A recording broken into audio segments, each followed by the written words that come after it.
I was watching, I just started the National Geographic's Nova thing on the new Homo erectus. I can't remember what he's called, but it's the link between the Homo species and the ape species that in the cradle of civilization in South Africa that they just recently found it in 2013, just was reported in 2015.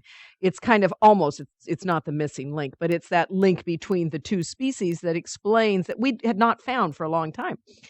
And it was interesting how this, I was listening to it a little bit last night, and this guy, I think it was Lee Berger, is the guy who's kind of been attributed with finding this link between it.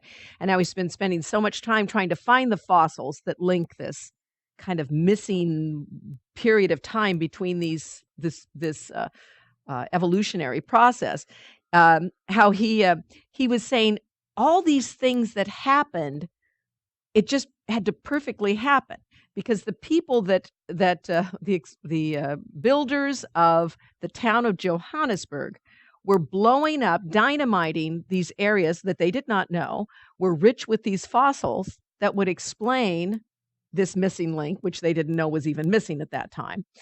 And they blew it up just enough, and then they walked away. Normally, they would blow this up, get the limestone out of it to build the city of Johannesburg.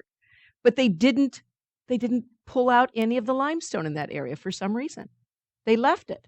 So 100 years later, this scientist is there, and he's looking in this area, can clearly see that explosions were made, but it wasn't disturbed. And the fossils were just sitting there. And that was the beginning process. And then there's another process to this story too. It wasn't just the fossils laying there that they found, but the recent ones were down in a cave down below it that they just had a hunch. Again, to me, it's like listening, just had a hunch to go down and look. Been there for a long time. Everybody'd been discovering it. Nobody looked. But these things were just there. Just happen chance. See, to me, that's what we're all talking about. We open our eyes and now we can see. We were blind, but now we see. That statement, that biblical statement is so perfect for us. How many times are we blind in our lives to what is right here in front of us? I was blind and now I see. See that if we're busy doing. That's right, because we can't stop enough to look. That's what even this guy, I mean, that's how they make these discoveries, is they have to look like that. I mean, they're just looking. And all of a sudden, their eyes light on a jawbone. And then they go a little deeper and they say, oh my God, there's a skull. In this petrified rock, or it was just amazing to me how they said these things had been there, but they had not seen them